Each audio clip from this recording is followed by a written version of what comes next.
Bueno, pois, bon día a Margarita Ullati Estanllol, mentras vai preparando a súa intervención, decir que é a directora da unidade de sonoros e de arquivos audiovisuales da Biblioteca Nacional de Cataluña, que ten a súa localización en Barcelona, que é unha persona que ten unha formación universitaria como bibliotecaria e documentalista na propia Universidade de Barcelona, que ten traballado no campo da documentación sonora e audiovisual dende xa fai máis de 25 anos, que realmente a súa actividade, os seus conhecimentos profesionales se centran en todos os procesos relacionados co patrimonio sonoro e audiovisual e particularmente pois, é un especialista na discografía histórica.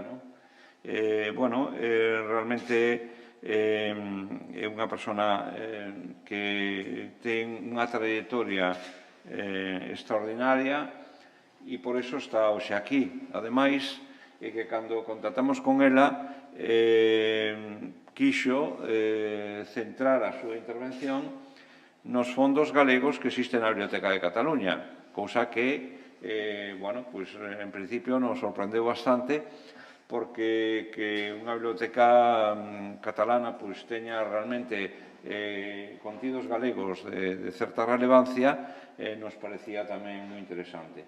O cal lle agradecemos doblemente o esforzo de estar aquí e, ademais, de traernos os sons galegos da Biblioteca Nacional de Cataluña. Cando queiras, Margarita. Muchísimas gracias, José Ramón. La agradecida soy yo, porque a mí tampoco se me habría ocurrido que desde Galicia llamaran a la puerta de la Biblioteca de Cataluña para que presentáramos cómo nosotros tratamos los fondos. En realidad, yo hablé con Cristina Pujaleste cuándo fue la última vez que vine aquí y vine a hablar precisamente de lo que hacíamos en la Biblioteca de Cataluña. De ahí que la sugerencia de tratar un poco los fondos gallegos en la biblioteca me parecía era un poco más interesante, dado que, pues quizá alguno de ustedes estuvo en mi anterior presentación. Como ha hecho María Jesús, yo también quisiera agradecer al Consello que nos hayan invitado de este modo tan espléndido. Yo estoy muy contenta de venir aquí. A pesar de que el título de mi presentación esté en gallego, desgraciadamente no lo hablo, lo entiendo. Les pido, por favor, que hablen en gallego. Y bueno, no es que tengamos muchos fondos, pero la petición de venir aquí me hizo interesar por qué fondos gallegos podíamos tener, por qué han venido a la biblioteca y compartir ese conocimiento breve, poco o mucho, de lo que tenemos allí. Bueno, en primer lugar, ¿pero cómo se pasa? Ahora no sabré pasar. A ver. Siguiente. Pero eso no es con el avance, ¿no? Sí. Ahora, de acuerdo, gracias. Bueno, en primer lugar, yo misma tengo un desconocimiento absoluto de lo que es el patrimonio sonoro gallego, pero intenté comparar qué es lo que en Galicia se considera como patrimonio un poco con lo que nosotros tenemos en nuestra propia ley. Ustedes saben que hay una ley estatal y después las autonomías pues legislan según las competencias. Bueno, yo he hecho aquí para mí misma incluso, ¿no? un pequeño resumen de lo que la Ley de Patrimonio Sonoro Gallego,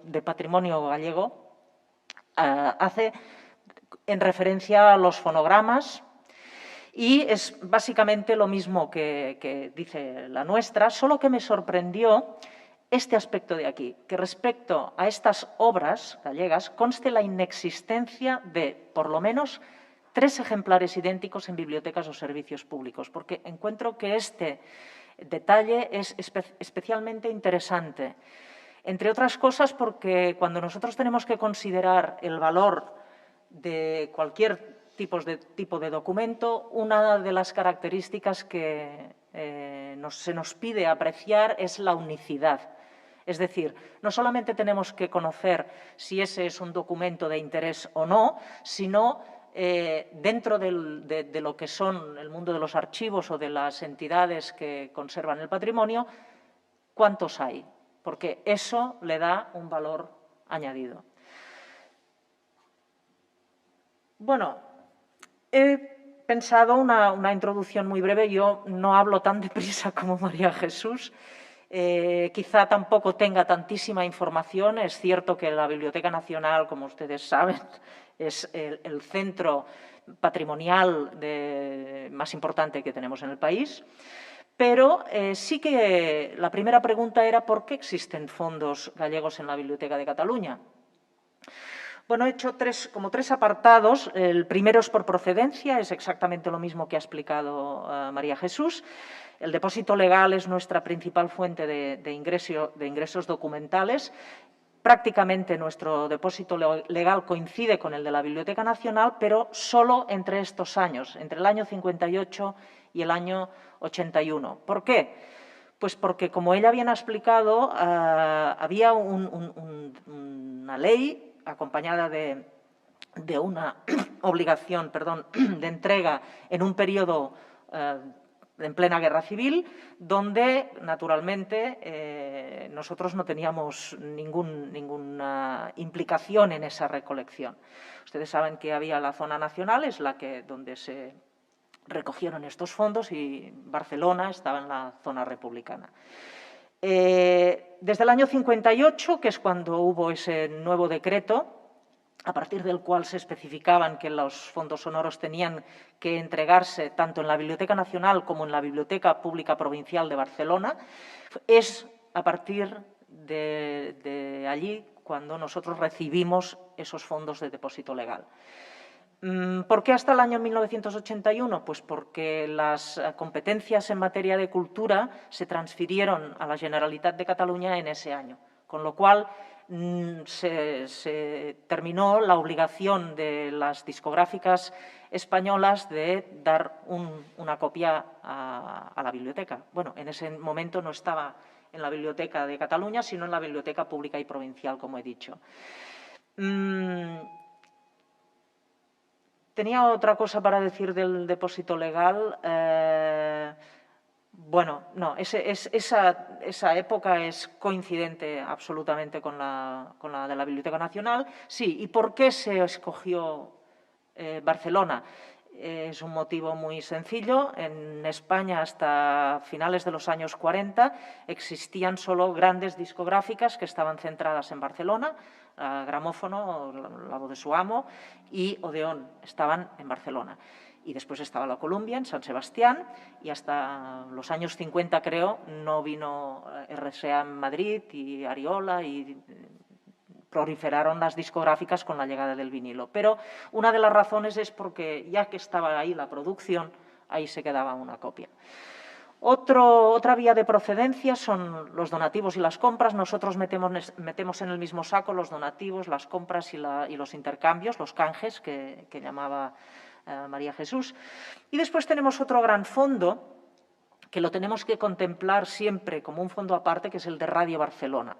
Radio Barcelona fue la primera radio en emitir en el Estado español en 1924. Es una radio que conservó un archivo sonoro histórico llamado Archimac y una discoteca muy importante. Esta discoteca, como hablaré después, pero lo introduzco ahora, tiene tres partes. Una parte es de registros sonoros de 78 revoluciones, discos de pizarra. Otro es de vinilos y otro es de una colección de música electrónica. Radio Barcelona, por lo tanto, concentra mucha de la producción española de cualquier región de España, incluida la gallega, naturalmente, de las colecciones que nosotros hemos podido recuperar. Por otra parte, el Archimag, que es el archivo de bobinas, de cintas magnéticas de rollo abierto, contiene poquísima información que yo haya encontrado de interés gallego. quizá más por mi ignorancia que por otra cosa, porque estoy convencida que si alguno de ustedes se mete en el catálogo de la Biblioteca de Cataluña conociendo lo que quiere recuperar y conoce nombres gallegos, que quiere saber si hay alguna grabación o no, pues hará un trabajo mucho mejor del que pueda hacer yo. Sin embargo, cuando con una búsqueda genérica he dado con documentos, si tuviera que hacer una estadística, el señor Manuel Fraga Iribarne estaba en todas. O sea, de un 98% de lo que me ha salido gallego en el fondo de Radio Barcelona era una participación del señor Fraga Iribarne en los muchos papeles políticos que tuvo en el país. Pero he seleccionado un trozo un poco más divertido que si tenemos tiempo escucharemos. Bueno, entonces, para presentar el tema contenidos. Contenidos, ¿qué es lo que nosotros consideramos gallego? Bueno, pues yo he cogido 3 grandes rasgos que para mí identifican lo que es gallego. Uno es la lengua, el otro es la autoría, es decir, quién gallego, considerado gallego, ha hecho algo que ha grabado. Y después elementos genuinos, como decía José Ramón, ¿no? Los sonidos de los sitios, los sonidos de lo que es la memoria de las personas, de los lugares, pero también creativos. En este sentido, tengo que decir que, a diferencia de la Biblioteca Nacional, la Biblioteca de Cataluña no tiene específicamente fondos de trabajos de campo. Y eso es así porque, bueno, por muchas razones. En primer lugar, porque la Biblioteca de Cataluña se despojó de su carácter bibliográfico nacional después de la Guerra Civil, entonces no tuvo esa facilidad de recolectar ese tipo de obras. Es cierto que lo hicieron otras instituciones, también en Barcelona, como el CSIC. Y después porque, más recientemente, el Gobierno de la Generalitat creó una fonoteca de música tradicional, que es la que realmente se ocupa de estas cosas, con lo cual intentamos pues, no pisarnos ni las competencias ni las responsabilidades. Por eso no voy a hacer. Es verdad que, por ejemplo, me ha hecho pensar José Ramón en una gran colección que está en manos privadas de las grabaciones de todas las campanas de Cataluña, que eso es un patrimonio extraordinario y está en manos privadas. Hasta donde yo sé, el coleccionista no sé si todavía vive, pero tenía todo ese repertorio grabado en su casa en una localidad cercana a Sant Cugat, muy cerca de Barcelona. Todo eso no tenemos nosotros. Por otro lado, para finalizar, he pensado que quizá sería interesante para ustedes, como lo es para nosotros, el relacionar la cultura catalano-gallega. Catalano-gallega no porque lo digamos nosotros, sino porque los protagonistas se autodefinen así. Y, bueno, si llegamos allí, vamos a ver un poco quiénes son nuestros catalano-gallegos o galaico-catalanes, como se autodefinen. ¿Cómo se acceden a los contenidos de la biblioteca? Pues como en todas las bibliotecas. Están los catálogos, están los contenidos digitales. No me voy a extender. Con lo que ha explicado María Jesús podéis hacer un símil. Está la consulta presencial y la remarco porque no todo está catalogado, con lo cual, si alguien quiere acceder a fondos que no están catalogados, pues tiene que venir porque hay catálogos manuales, porque hay listados que están solamente en la biblioteca y hay que venir. Del mismo modo que tendríamos que ir nosotros a consultar un fichero, pues cualquier usuario tiene que hacer lo mismo. Entre estas consultas presenciales está el inventario de depósito legal de documentos sonoros del año 58 hasta el año 65. ¿Por qué esos años? Pues porque, aunque es verdad que la regulación legal decía que en Barcelona tenía que haber una copia desde el año 58, en Barcelona no se abrió un servicio público de esa consulta del depósito legal hasta el año 64, con lo cual toda esa recogida que hemos visto en las tarjetitas del depósito legal estaban, pero no estaban disponibles en ningún catálogo. Con lo cual, la responsable que llegó a la llamada entonces fonoteca se llamaba fonoteca simplemente. Primero fue el servicio de registros sonoros, copiado de la Biblioteca Nacional de Madrid, si no recuerdo mal. Y lo que hicieron fue intentar describir todos aquellos documentos fuera de ese catálogo, porque aquellos, bien o mal, se podía ir al fichero, pero de los que iban llegando no. Con lo cual, eso se quedó en ese fichero y ahí está sin catalogar. Es verdad que algunos fondos que se han consultado para ser digitalizados por un usuario, por otras razones, por una exposición o por lo que fuera, entonces ya sí constan en el catálogo, pero no ha sido sistemático. Otra de los fondos que se consulta, y mucho en la biblioteca, son las fichas manuales del Fondo Discográfico de Radio Barcelona. ¿Por qué? Nosotros catalogamos inmediatamente los fondos históricos, es decir, los de 78 revoluciones, que son 10.000 discos de pizarra, y esos sí están desde poco antes del año 24, porque Radio Barcelona compró discoteca, la que estaba en el mercado, hasta pues, los últimos vinilos de los años 90, antes de que nos dieran esos fondos a la biblioteca. Estas fichas son muy útiles porque están pensadas para la utilidad desde la radio. ¿Eso qué significa? Pues que cuando nosotros bibliotecariamente catalogamos un fondo, pues catalogamos un disco, catalogamos una edición.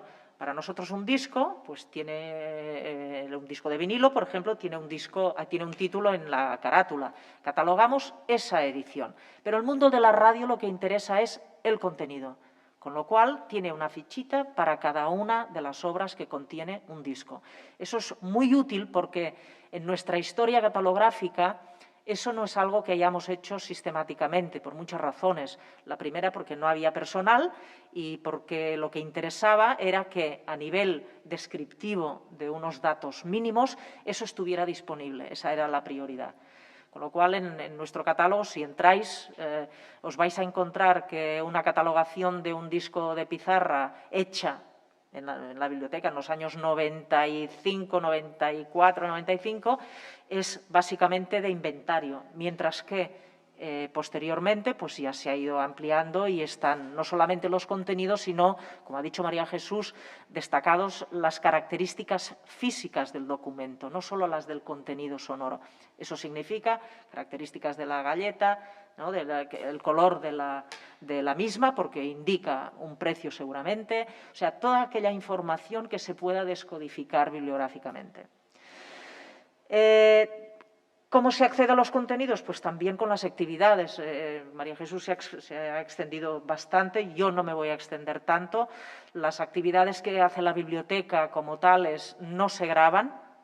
Sí es verdad que, como ahora está ocurriendo, todo lo que se hace en streaming se cuelga en un canal de YouTube propio de la biblioteca, con lo cual ahí se pueden consultar todos los actos relacionados, pero que yo recuerde no se ha hecho nunca ninguno vinculado ni a Galicia ni a los fondos gallegos de la biblioteca. La imagen que he puesto en esta diapositiva os puede llamar la atención o no. Ese es nuestro bibliotecario especializado en la catalogación de vídeos, se llama Ramón Suñé, y desde que la biblioteca compró una pianola en el año 2011, él quiso ocuparse tanto de la conservación de la pianola como de los rollos. Yo no pensaba hablar de los rollos de pianola porque eso es un mundo aparte. Podríamos estar discutiendo aquí, como ya ha apuntado María Jesús, si un rollo de pianola es un documento sonoro o no, porque, como bien ha dicho, está entre lo que es una copia transferida a un papel agujereado de una partitura o no. Hay muchos rollos que están grabados por pianistas y esos son los que nosotros consideramos documentos sonoros. Como no tenemos ninguno que yo haya descubierto de interés gallego, pues tampoco no me centraré en los fondos de rollos de pianola. Pero cuando venía para acá, Ramón, que siempre le gusta mucho que se hable de este trabajo, me ha dicho que hay un rollo gallego que está digitalizado. La digitalización que nosotros hemos hecho es muy distinta de la Biblioteca Nacional de Madrid, porque nosotros grabamos el sonido que sale de la pianola cuando se ejecuta el rollo. Eso tiene complicaciones, como también las tiene el mismo sistema de digitalización que nos ha explicado ella, pero no me ha dado tiempo a colgarlo aquí. Solo os diré que es una historia muy divertida, la del rollo gallego, porque procede de un fondo que estaba en el Palacio de Pedralbes, en Barcelona, que era el Palacio Real. Cuando los reyes de España iban a Barcelona, estaban allí. Y estos rollos se encontraron en una sala casi como secreta, era como un armario secreto, y había, pues no sé, 50 o 60, y el Ayuntamiento de Barcelona hizo una limpieza y encontró aquello y nos los dio. Muy probablemente esos rollos fueran de una colección real. Esa es la razón quizá por la que hay contenidos variados, pero ese es el único de interés gallego que hemos encontrado. Si después tenemos tiempo, igual lo pasamos. Bueno, pues eso es a grandes rasgos el por qué nosotros tenemos fondos gallegos. Yo de depósito legal tengo una diapositiva, porque creí que, como así ha sido, María Jesús iba a explicar con mucha más profundidad lo que representa el depósito legal para el contenido no solamente gallego, sino de todas las comunidades. Pero de estos tres apartados quería hablar porque, como os he dicho antes, en la consulta manual es solamente descriptiva y pone cuatro datos. Del año 66 al año 70 es cuando hemos empezado a digitalizar sistemáticamente todos los contenidos, con lo cual ahora estamos en los años 71-72 y estamos en curso de catalogación, y esto sí que he podido encontrar algún fondo. El primero, no sé si ni siquiera, no me acuerdo ni si tú lo has mostrado, porque había tantas imágenes que no lo he visto. Bueno, yo lo que he hecho es decir, bueno, si en Galicia el patrimonio tiene esa consideración de buscar cuántos ejemplares están en instituciones públicas, pues yo he hecho lo mismo en algunos, no en todos, ¿no? Pero aquí, por ejemplo, la Biblioteca Nacional tiene este disco, tiene este himno gallego. El Archivo Sonoro de Galicia también lo tiene, y entonces a mí esta participación me ha hecho descubrir, supongo que es @po,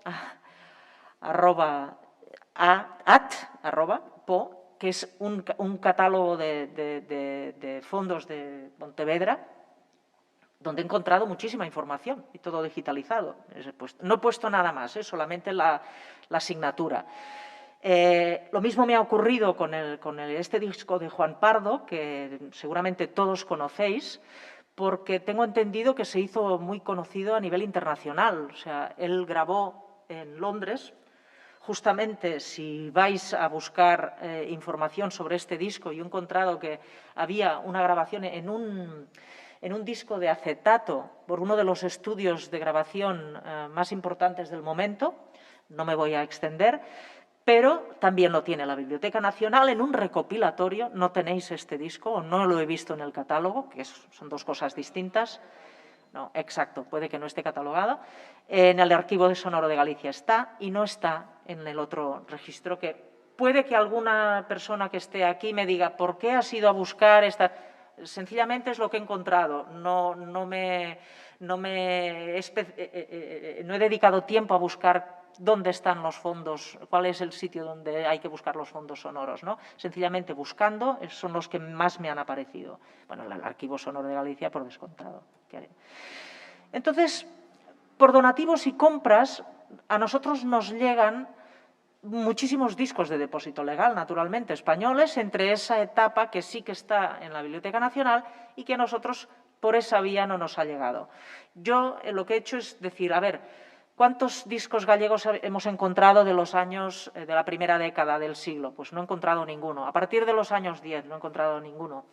De los 20, 30, 40, 50 y hasta el 53, que es cuando es una época donde el vinilo y el disco de pizarra todavía están en el mercado a la vez. No son enlaces al catálogo, como después vamos a ver cómo está organizado el catálogo, no me voy a entretener. Pero sí quería entretenerme en este documento.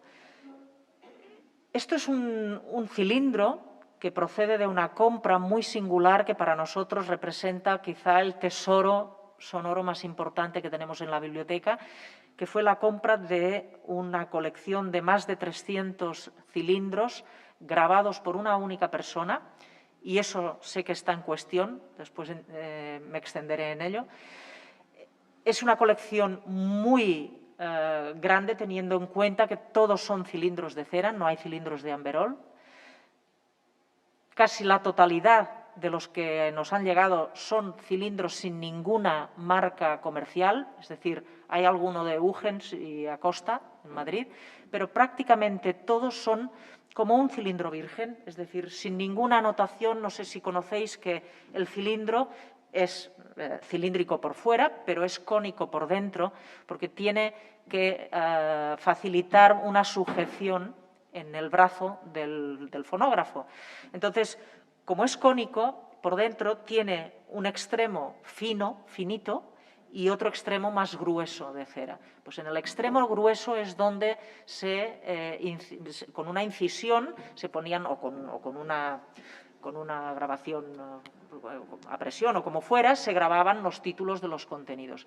En nuestro caso no hay ningún cilindro, aparte de los que ya sabemos que son comerciales, que tengan esa incisión. Pero, sin embargo, hay muchos de ellos donde, como también ha dicho María Jesús, se introduce quién es el que canta o el que toca o el que sea que hable y el porqué. Y en muchos de esos cilindros hay una dedicatoria a la persona que recopiló esta colección, que se llamaba Ruperto Regordosa, y que pertenecía a una familia de la alta burguesía catalana relacionada con los negocios del textil, como es habitual. En Cataluña la revolución industrial nos llegó por allí y creó muchísima riqueza. Y este señor se dedicó a ir grabando a todos los artistas que pasaban por Barcelona y a los que iban a su localidad de veraneo, o donde él tiene una casa que todavía existe, la Casa Regordosa, y dio la casualidad de que en esa localidad, que es Tiana, veraneaba Albéniz. Y él grabó a Albéniz tocando el piano en Tiana, improvisando, y son las únicas grabaciones que existen en el mundo de Albéniz tocando el piano. Eso tuvo una repercusión a nivel internacional porque el que compró esta colección, que era el violinista Xavier Turull, lo comentó en los Estados Unidos, y la International Piano Archives cogió estos cilindros, los digitalizó y los publicó. Entonces, a partir de ahí se extendió la idea de que existían grabaciones de Albéniz con unas improvisaciones que se llegaron a transcribir. Hay más de una transcripción en partitura de estas grabaciones. Y bueno, esa parte de la importancia que tiene esa colección es que los cilindros son únicos. ¿Son realmente únicos los cilindros? Tuvimos la suerte de contar durante muchos años con una relación con un coleccionista que, como Mariano Gómez Montejano, se acercó a todos los archivos y bibliotecas de España, que era Masísimo, Antonio Masísimo. Antonio Masísimo era un coleccionista básicamente de papel, tenía muchísimos papeles relacionados con el mundo de la discografía española, y él puso en duda que esos cilindros fueran todos grabados por el señor Regordosa, entre otras razones porque la mayor parte del repertorio que figuraba en un registro que hizo el mismo propietario de la colección coincidía con el que él había encontrado en la mayoría de catálogos de cilindros que todavía estaban consultables. Bueno, yo le recogí esa idea, no puedo decir si es así o no. Para mí, hasta que no se demuestre lo contrario, son únicos, porque no hay ninguna evidencia de lo contrario. Entonces, en este caso hay un solo cilindro de contenido gallego, que es Adiós a Mariquilla, que en distintos... aquí está en castellano, pero la mayor parte de veces que he encontrado este título está en gallego, por el barítono Sigler.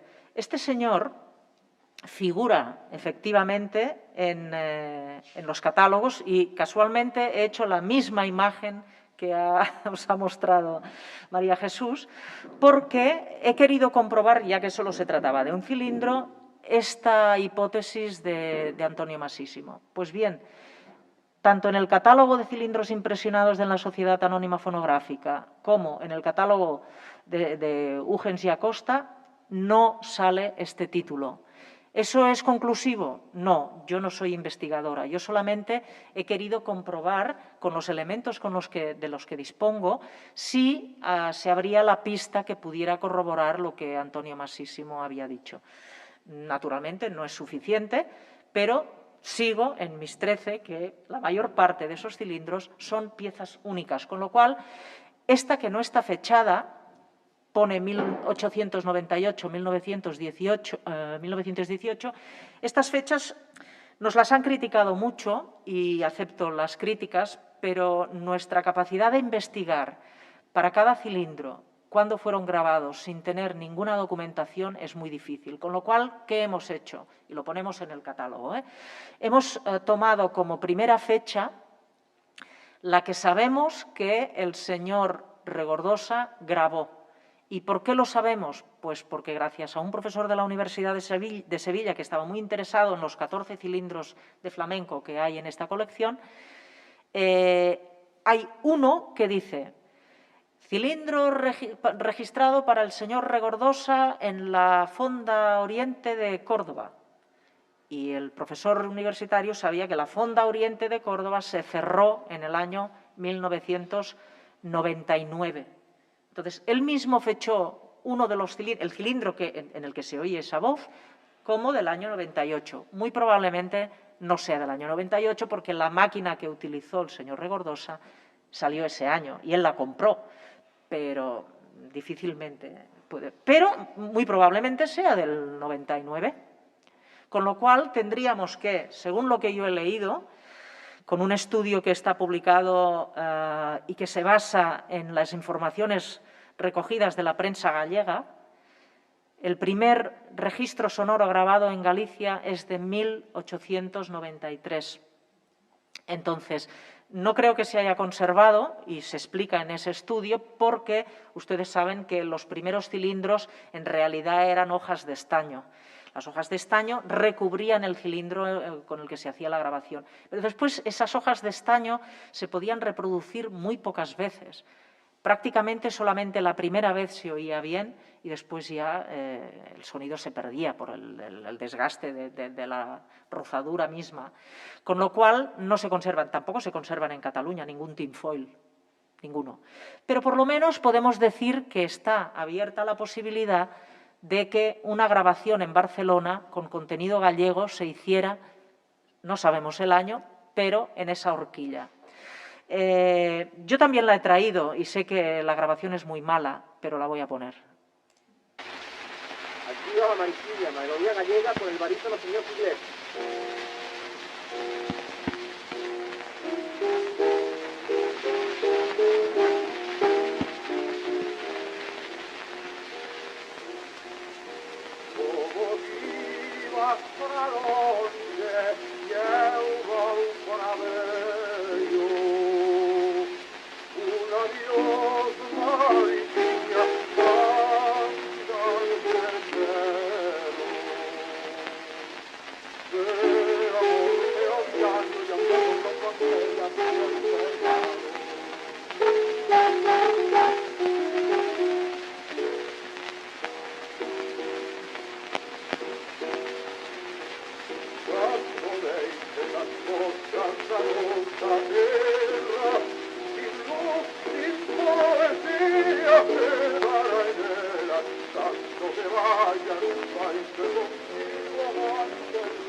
Bueno, la podríamos escuchar entera, más que nada por un interés de saber si el cilindro está en buenas condiciones, porque habéis visto que hay un trozo en el que el sonido se perdía.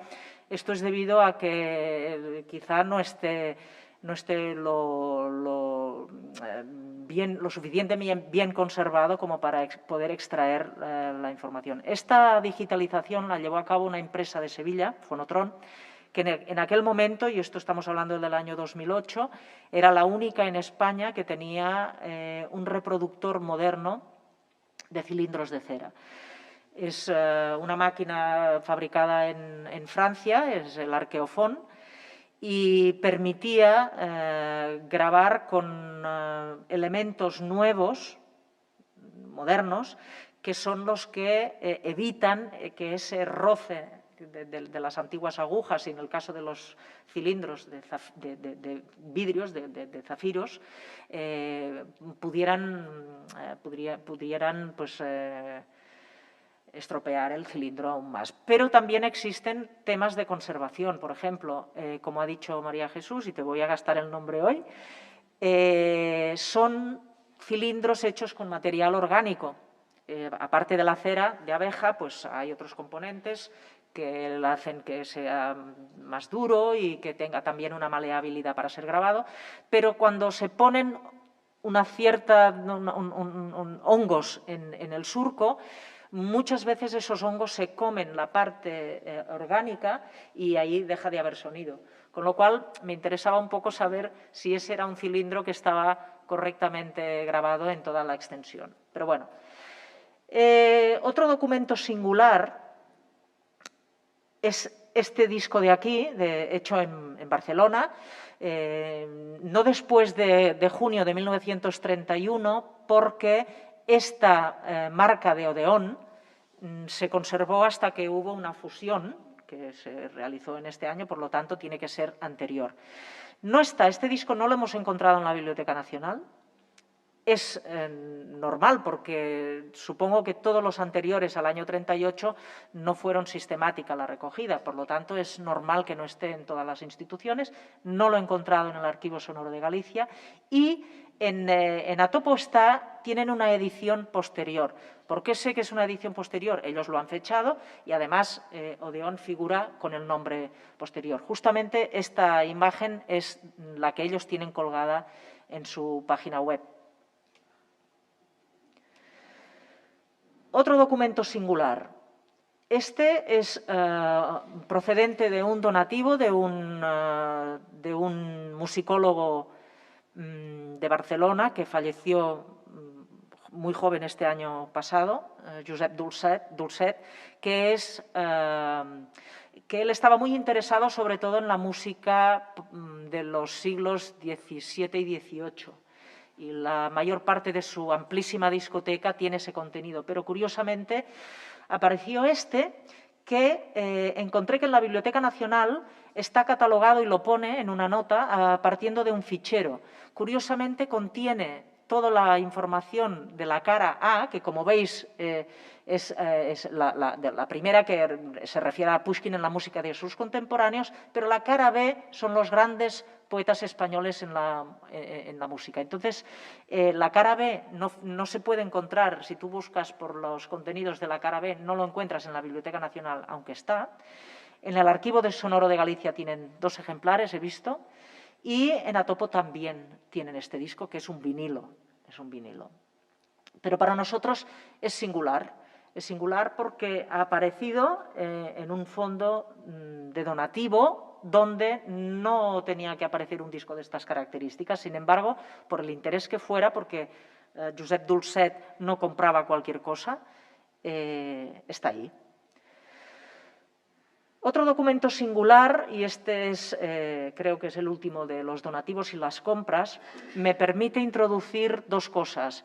Una, el hecho de que nosotros recibiéramos en la Biblioteca de Cataluña el fondo de archivo de una institución que tuvo una actividad muy prolífica entre los años 90, en los años 90, que fue l'Espai de Dansa i Música de la Generalitat de Catalunya. Y por ese espacio, realmente era un teatro, por ese teatro pasaron todas las formaciones musicales de Cataluña, pero también de España, muchas del resto de España, para presentar sus discos. Y la mayor parte eran, las que procedían de fuera de Cataluña, eran de música tradicional, casi todas.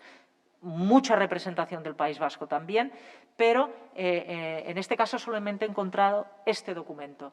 Este documento está grabado, ya digo que es un fondo de archivo, con lo cual las grabaciones no estaban pensadas para ser publicadas después, sino sencillamente para guardar un registro de la actividad de esa institución, pero se grabaron en DAT, y tenemos la prueba de que vinieron 2 veces. Luarna Lubre vino 2 veces, una en el año 2004, el otro en el 2005. No se hacían grabaciones en vídeo en aquel momento, pero sí de audio. ¿Por qué se grabaron en DAT? Bueno, ahí podríamos introducir un poquito la historia del propio desconocimiento de las personas que nos ocupamos de los archivos sonoros, que hacemos lo que creemos mejor en el momento en el que nos toca realizar ese trabajo. Y en ese momento el DAT era no un soporte de preservación, porque entonces ni siquiera se hablaba casi, sobre todo en nuestro ámbito, pero sí era un tipo de documento entre lo magnético, que era el soporte que en la memoria constaba como el máster siempre está en una cinta magnética, y lo digital. Entonces, ¿por qué digitalizamos ese fondo? En primer lugar, es único, o sea, todo lo que pasó por l'Espai de Dansa y Música de la Generalitat es eso y ya está. Y por otra parte, el DAT era uno de los documentos que en el año 2008 ya se apuntaba como de mayor obsolescencia. ¿Por qué? Porque estaban desapareciendo del mercado todos los reproductores y había que darse prisa en digitalizar un tipo de soporte del que se desconocía la esperanza de vida, ¿no? Precisamente por esa característica mixta de documento magnético y óptico. Entonces, aquí ya podemos entrar en lo que uno encuentra en el catálogo. Yo podría clicar aquí, no lo voy a hacer, retrasa mucho la presentación, pero después podríamos hacerlo si hace falta. Lo primero que vemos es, aparte de la descripción, un apartado donde nos dice cuáles son las copias de las que la biblioteca dispone. La que siempre está en primer lugar es la copia digital y se distingue por esa expresión, repositorio interno. ¿Qué significa repositorio interno? Significa que eso está digitalizado y preservado. Antes María Jesús ha dicho, está digitalizado, pero no está preservado el fondo de discos de 78. Pues aquí, esto cuando aparece en el catálogo está digitalizado y está preservado.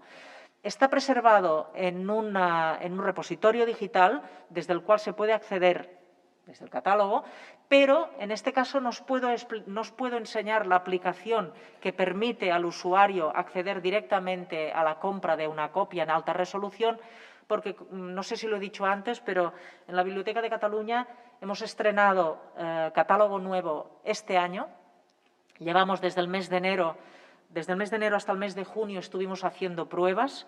Es un catálogo que nos permite trabajar en RDA de una manera mucho más sencilla, pero a la vez mucho más compleja de organizar a nivel interno, y no tenemos desarrolladas todas las aplicaciones que teníamos en el catálogo anterior, en Sierra. Por lo tanto, no he podido traer aquí una muestra, pero estoy segura de que en poco tiempo, porque esto están trabajando, podéis acceder a la compra directa desde catálogo de la copia que está en preservación. Como la copia está en una calidad de preservación, está a 24 bits y 96 kilohercios, que eso es lo que se utiliza para realizar trabajos de edición. Normalmente, la gente que viene a pedir una copia no la pide en esa resolución. Y la copia que pide pues es o en MP3 o en un WAV de calidad CD. Entonces, esto es tan fácil como coger esta copia de preservación y hacerle una transferencia a lo que el usuario pida. Pero eso es muy rápido, se hace en el momento. Entonces, en este caso, tenemos los dos DAT que os he puesto aquí, con la misma circunstancia, están en el repositorio y se podría obtener una copia a cualquier resolución. Este documento, como os he dicho, se puede pedir verlo, ver el original, se puede pedir ver la reproducción, se puede pedir que se utilice como préstamo interbibliotecario, porque este catálogo, no lo he explicado antes, es un catálogo colectivo, es decir, las compras de los sistemas de gestión bibliotecaria en Cataluña para las bibliotecas de investigación se realiza cooperativamente, con lo cual la Biblioteca de Cataluña, que en teoría es la cabecera del sistema bibliotecario, y digo en teoría porque no está ligada, por ejemplo, al sistema de bibliotecas públicas, pero sí lo está al sistema de bibliotecas universitarias, con lo cual la compra es cooperativa. Todo el mundo utiliza en el ámbito de la investigación el mismo sistema, entonces existe la posibilidad de que tú consultes tu propio catálogo o que consultes el catálogo colectivo. De ahí que se puedan realizar préstamos. Y después están todas las facilidades que ya ofrecen los catálogos hoy en día, como son recuperar el enlace directo, hacer una cita determinada, guardarlo en Mendeley, exportarlo como distintos formatos, enviar esa información por correo electrónico o imprimirla, sencillamente. Eso no tiene más secreto.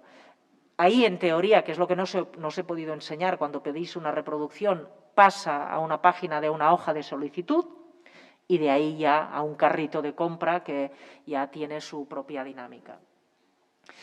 Os he dicho que había 3 grandes fondos, el primero de depósito legal, el segundo de donativos y compras y el tercero de Radio Barcelona. Os lo he explicado un poquito antes, pero básicamente tiene estos fondos sonoros, que no tiene nada audiovisual. Los 10.000 discos de pizarra están todos catalogados. Son discos que, como todos sabéis, en la radio se utilizan mucho, con lo cual, si nosotros tenemos en una colección que nos llega un disco que también está en el fondo de Radio Barcelona, siempre comparamos cuál es la mejor copia antes de digitalizar. Si esa es una copia que ya estaba digitalizada, se vuelve a digitalizar para obtener el mejor resultado. Si vosotros buscáis algo de vuestro interés y veis que el topográfico empieza por RBP y una letra, es Radio Barcelona, disco de pizarra de una medida grande o de medida mediana, 30 o 25 centímetros. Lo mismo ocurre con los discos de vinilo, hay 80.000. No están catalogados, pero como os dije antes, se pueden buscar por ese catálogo manual con cada uno de los contenidos. Pueden existir hasta 4 ejemplares, por esa misma razón que os he dicho, se utilizan mucho en el mundo de la radio, están muy desgastados y se distinguen también por un topográfico singular. ¿Por qué tienen un topográfico singular? Porque el fondo de Radio Barcelona no es propiedad de la Biblioteca de Cataluña, es el único fondo que nosotros tenemos en depósito. Es cierto que es un depósito que se albira eterno, porque no creemos que Radio Barcelona lo reclame nunca. Precisamente la donación a la biblioteca, la cesión en depósito a la Biblioteca de Cataluña se concedió por la imposibilidad de la misma emisora de realizar un servicio público. Entonces se buscó una institución que pudiera hacer ese papel, fuimos nosotros. Esos 2.000 discos de importación, que son básicamente música electrónica, sabéis que hubo un tipo de discos EPs que iban a 45 revoluciones por minuto, están sumariamente catalogados. Como yo no conozco cuáles grupos de gallegos han podido realizar grabaciones de este tipo, pues no he encontrado ninguno, porque, como digo, es un inventario prácticamente, no te pone ninguna información adicional. Y se distinguen también por ese topográfico que pone una I. Si recuperáis alguna cosa que pone una I y es un documento sonoro, forma parte de este conjunto y está muy poco descrito, muy sumariamente. Documentos singulares de Radio Barcelona. Por lo que se refiere a esta discoteca de 78, sí que hemos encontrado un himno a Galicia, con la descripción que os he puesto ahí, resaltando el número del catálogo de una de las caras, que durante mucho tiempo nosotros hemos considerado la matriz, porque dependiendo de la discográfica, las matrices se expresan de un modo u otro, las ponen en un sitio o en otro. Si tú no tienes ninguna documentación para contrastar si realmente aquello es la matriz o no, pues no lo sabes, pero lo pones.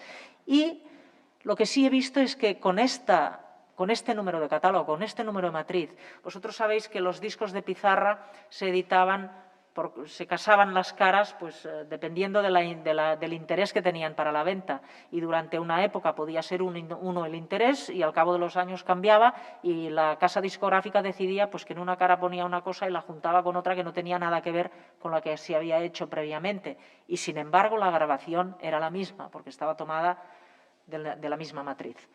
En este caso, de la Biblioteca Nacional hemos encontrado una anterior a la nuestra. El Archivo Sonoro de Galicia tiene 2 también. Y aquí hemos encontrado 3 ediciones y ejemplares distintos del que nosotros teníamos.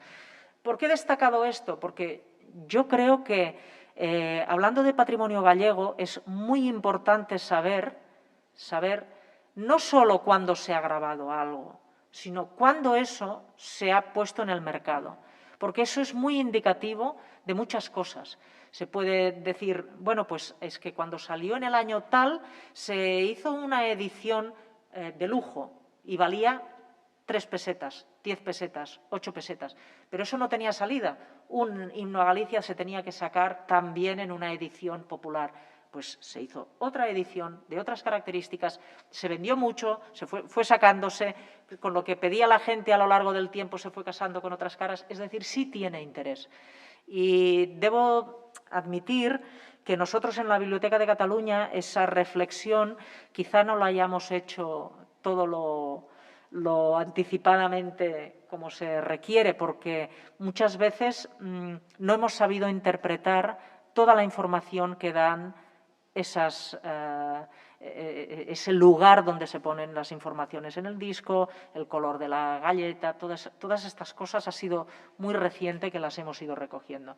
Pero es un disco singular porque no coincide con ninguno, excepto con los del Archivo Sonoro, no coincide en 3 sitios distintos que yo haya encontrado. Por lo que se refiere a Radio Barcelona, a ver, tengo que deciros que el Archimag, las cintas magnéticas de Radio Barcelona, sean probablemente el fondo más consultado de la Biblioteca de Cataluña. Eso significa que la gente que viene a la biblioteca viene a buscar cosas únicas, fondos de radio que difícilmente se encuentran en otras instituciones de carácter público. Por ejemplo, recuerdo que fue aquí justamente donde se hizo público que Radio Nacional de España iba a digitalizar o había digitalizado todo su fondo. Corrígeme, Cristina, pero yo recuerdo que la primera vez que lo supe fue aquí, en Santiago. Radio Nacional de España.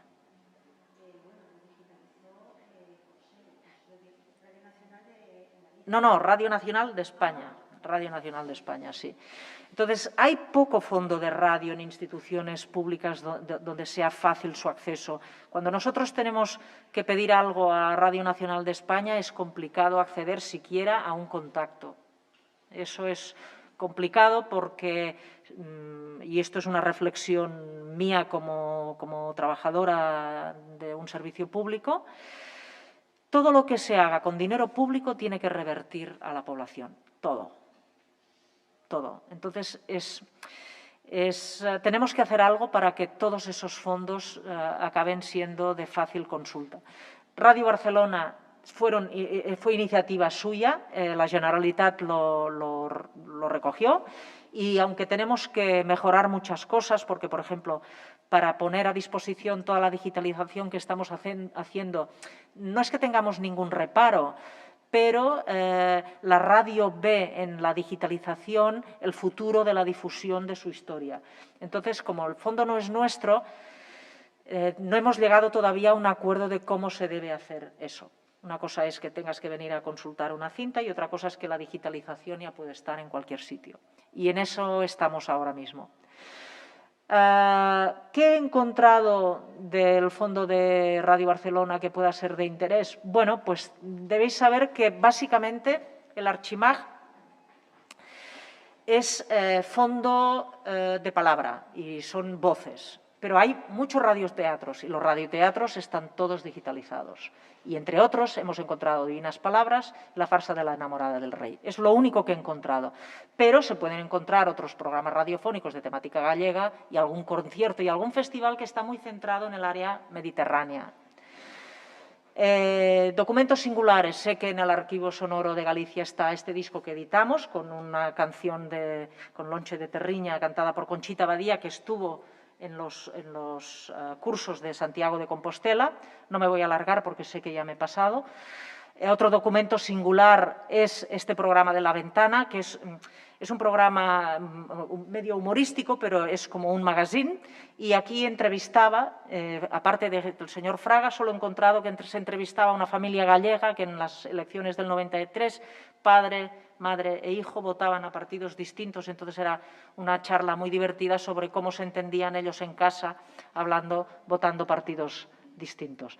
Bueno, en cuanto a los contenidos y la búsqueda de catálogo, os quería advertir de que si alguna vez queréis, por ejemplo, yo he hecho una búsqueda, Galicia, grabaciones de sonido, y me ha dado como resultado 250. Si yo quiero decir, pues quiero, ya que me lo permite, decir cuántos están en gallego, no puedo. ¿Por qué?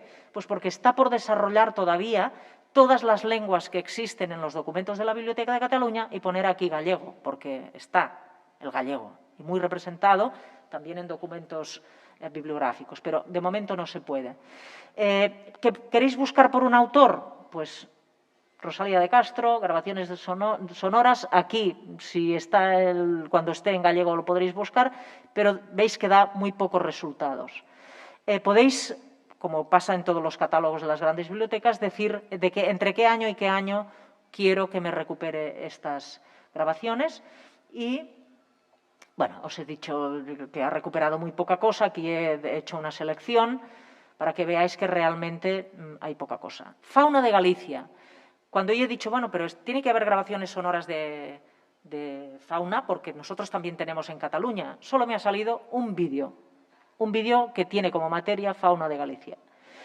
Política en Galicia, aquí ya entramos en muchas más recuperaciones, pero ha sido una sorpresa para mí ver que ha sacado un grupo que creo que es de heavy metal, que el contenido de la música es político. Entonces, como hay una materia que lo ha clasificado así, sale un resumen del mismo programa de antes, del Balcó, el resumen de actualidad política, pero también un grupo musical, música y palabra.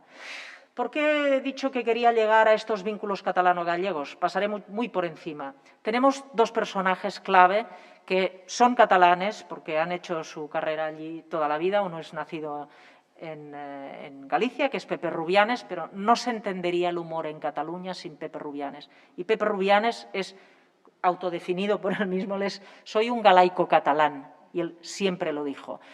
Es un personaje no solamente entrañable, sino que ha sido un pionero en muchas de las actuaciones teatrales en Cataluña, y después cuando él fue el que realizaba sus propias actividades, sus propios... sí, no me sale la palabra, espectáculos, pues ahí ya fue el no va más. El fondo no lo tenemos nosotros, está en el Institut del Teatre. Como os decía, él participó, fue un miembro de Dagoll de Gom. Dagoll de Gom hicieron una obra musical que se llamó Antaviana, que marcó un antes y un después en la vida teatral y musical, de teatro musical en Barcelona. Podemos recuperar todas las obras que en vídeo tenemos de Pepe Rubianes. Podemos recuperar también todas las instituciones gallegas que han hecho grabaciones de interés catalán. Esas también están, o procuramos que estén. Y después hay un grandísimo personaje que ha hecho desde Cataluña una apología del galleguismo, como yo no conozco a nadie más, que es Vázquez Montalbán. Tenemos el fondo de Vázquez Montalbán. Es un personaje tan poliédrico que no terminaríamos nunca de hablar de él. Os he traído solamente un apunte. Cuando estábamos montando una exposición sobre carátulas de artista, nos salió que él había participado en el texto de una ópera de Dalí. es una cosa que nadie nunca habló, no es gallego, es verdad. Pero lo que sí nos interesaba del galleguismo de Vázquez Montalbán es el personaje de Pepe Carballo. Pepe Carballo representa al mismo Vázquez Montalbán. Mucha gente ha dicho que incluso llevan vidas paralelas, aunque uno es investigador y el otro es periodista. Pero tanto es así que Pepe Carballo ha sido declarado, digamos, un elemento en un programa europeo de detección de identidad transcultural, porque ha trascendido lo que es la actuación de un personaje ficticio en una Barcelona determinada en la relación con todos los investigadores europeos que pueden pasar por Barcelona, pueden ir a Galicia o él ir a Galicia a investigar casos, y yo creo que es suficientemente gallego como para citarlo. Y yo creo que esta era mi última diapositiva. Yo os agradezco que me hayáis regalado 8 minutos y, no sé, estoy a vuestra disposición.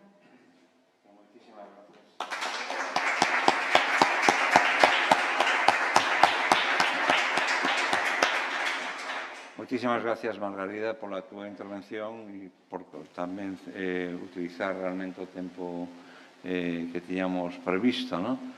Bueno, en toda a xornada sobre o sonido non podía faltar os ruidos, Por lo tanto, disculpar que estamos en plena rehabilitación do Pazo de Raxoi e, bueno, en todo caso, se temos que poñer créditos dos sonidos, pois tamén ellos axudicamos a empresa que está levando a cabo este traballo, que nos vai a librar das goteras que sufríamos. Se hai algunha pregunta, pois é o momento de facela. Deixamos 5 minutos para isto e non temos a través do chat, me parece que ninguna puntualización ou pregunta ou intervención, así que se hai alguén que quera formular alguna pregunta. Está todo claro? Aí hai unha pregunta. Bo día. A Margarida mencionou varias veces a Topo. Eu, por alusións, porque son un dos responsables da Topo, a Topo é basicamente un metabuscador, é un catálogo documental e bibliográfico dos fondos de arquivo e biblioteca da Deputación de Pontevedra e do Museo de Pontevedra. Entón, aí en Atopo hai uns rexistros bibliográficos da nosa colección de discos de lousa, de pizarra. Bueno, é unha colección que está formada por preto de 2.000, ou, sí, máis ou menos 2.000 discos de lousa que se trouxeron moitos deles dos fondos da emigración en América. Hai cousas moi solanceiras, moi orixinais. Neste xintres estamos tratando de colgar todas as digitalizacións na nosa páxina web ou na páxina web da Deputación. É un proxecto que estamos aínda desenvolvendo porque este é un fondo que creou unha persoa, esa persoa xa non traballa ali. E, bueno, estamos con esa posibilidade de digitalizalos e colgalos, porque hai moitos que son moi orixinais. Entón, era un pouco para comentar ese aspecto. Son os fondos documentais e bibliográficos do arquivo da Biblioteca da Deputación de Pontevedra.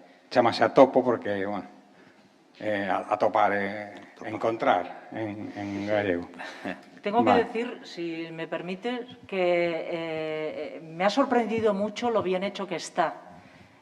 Dos cosas. Una, las fotografías, la mayoría, porque no todas creo que están hechas por la misma persona, pero las fotografías son extraordinarias. Tienen el interés de, cuando tú las amplías, puedes acceder a toda la información necesaria, cosa que es muy difícil porque mucha gente cuando le mandas a hacer una fotografía, si no le dices que tiene que salir lo que está en relieve en la zona que le llamamos espejo, vosotros no sé cómo lo llamáis, zona muerta o zona de espejo, eso es vital para conocer bien y las fotografías vuestras son extraordinarias. Y después, el hecho de que hayáis hecho algo cooperativo, yo siempre digo que entre la Biblioteca Nacional de España y la Biblioteca de Cataluña tendría que existir muchísima más cooperación. Es muy difícil Es muy difícil que programemos un trabajo conjunto, por muchas razones, pero yo felicito que desde Pontevedra se haya hecho. Es muy importante. También lo ha hecho el Archivo Sonoro, con un añadido, perdón, no me acuerdo cuál de los dos es, pero contiene muchas de estas grabaciones hechas fuera de España. Las hay argentinas, las hay americanas y, por cierto, buscando, porque no era mi tema, pero hay una grabación de la RCA de un disco de contenido gallego, no sé si era el himno gallego, que no está recogido por la mayor discografía americana que existe. No lo tienen, no tienen ninguna referencia. Y ellos están buscando información española sobre fondos americanos. O sea que si me das tu nombre y eso, ya te lo facilitaré, porque igual en vuestra institución hay alguien que pueda responder a eso.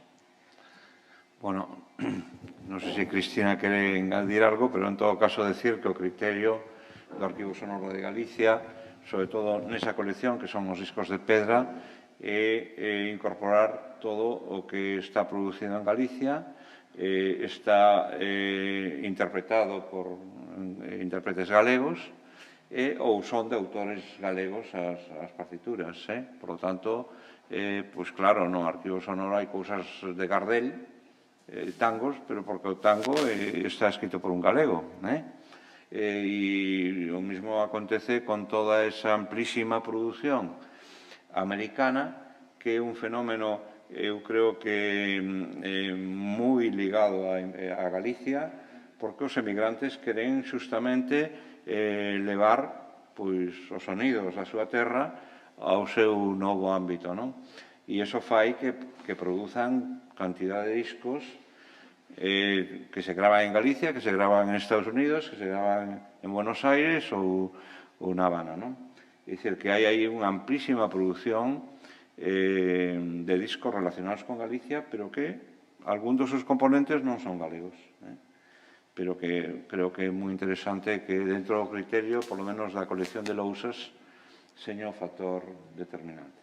Debo decir que tenemos un fondo del Orfeón Català de Mèxic, que es, como decís, una institución similar. Y busqué en ese fondo si había algo gallego, porque era muy fácil que los españoles se pusieran en contacto entre ellos en el exilio. Y no encontré absolutamente nada. Pero como sabía eso, fui a buscar qué era lo que teníamos de fuera que pudiera tener fondos y, desgraciadamente, no. Bueno, pois moitísimas gracias a Margarida pola súa intervención e facemos un pequeno alto de un cuarto de hora para intentar ás 12:30 continuar xa ca mesa redonda. Moitas gracias.